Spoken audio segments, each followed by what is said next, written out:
नमस्कार, मैं अभिनय आकाश और आप देखना शुरू कर चुके हैं प्रभात साक्षी का special show yes my lord. NEET paper leak को लेकर सुप्रीम कोर्ट के 8 जुलाई सुनवाई करेगा। आबादी के धर्म संकट पर हाई कोर्ट क्यों चिंतित है? समलैंगिक विवाह के फैसले को दी गई चुनौती। याचिका पर 10 जुलाई को होगी सुनवाई। ठग सुकेश चंद्रशेखर को धोखाधड़ी के मामले में मिली जमानत। आगरा की जामा मस्जिद की सीढ़ियों के एएसआई सर्वे की मांग की गई है। हाईकोर्ट ने जवाब मांगा है। इस सप्ताह यानी 1 जुलाई से 6 जुलाई 2024 तक क्या कुछ हुआ, कोर्ट के कुछ खास ऑर्डर, जजमेंट और टिप्पणियों का वीकली राउंड अप आपके सामने लेकर आए। कुल मिलाकर कहें तो आपको इस सप्ताह होने वाले भारत के विभिन्न न्यायालयों के मुख्य खबरों के बारे में बताएंगे। बहुसंख्यक भी हो जाएंगे अल्पसंख्यक। इलाहाबाद हाईकोर्ट का कहना है कि देश में धार्मिक सभाओं में बड़े लेवल पर SC, ST और आर्थिक रूप से कमजोर लोगों का धर्म बदलवाया जा रहा है। इसे तत्काल रोका जाना चाहिए। अगर धर्मांतरण नहीं रोका गया तो देश की बहुसंख्यक आबादी एक दिन अल्पसंख्यक हो जाएगी। इस टिप्पणी के साथ कोर्ट ने धर्मांतरण कराने के आरोपी कैलाश की जमानत याचिका खारिज कर दी। कैलाश हमीरपुर के मौधा का रहने वाला है। जस्टिस रोहित रंजन अग्रवाल ने कहा कि कई मामलों में यह बात सामने आई कि उत्तर प्रदेश में धार्मिक समागमों के जरिए SC, ST लोगों और गरीब लोगों को गुमराह कर ईसाई बनाया जा रहा है। कैलाश पर गंभीर आरोप। सीबीआई की बेंच 8 जुलाई को करेगी नीट पर सुनवाई।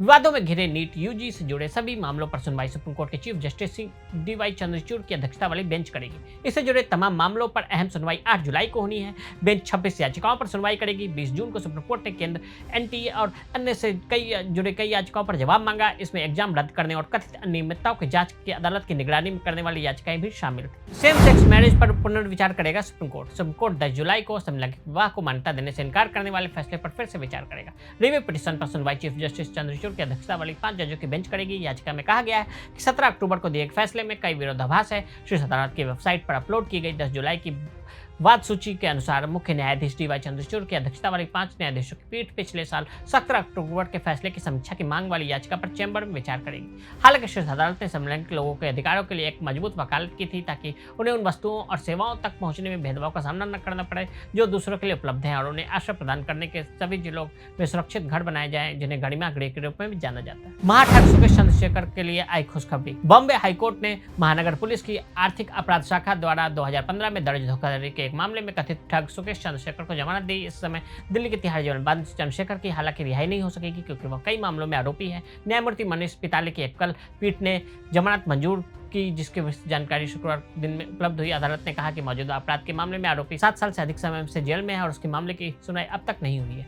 चंद्रशेखर को मई 2015 में भारतीय दंड संहिता और महाराष्ट्र कर्ता के हितों के संरक्षण अधिनियम MPID के तहत गिरफ्तार किया गया था।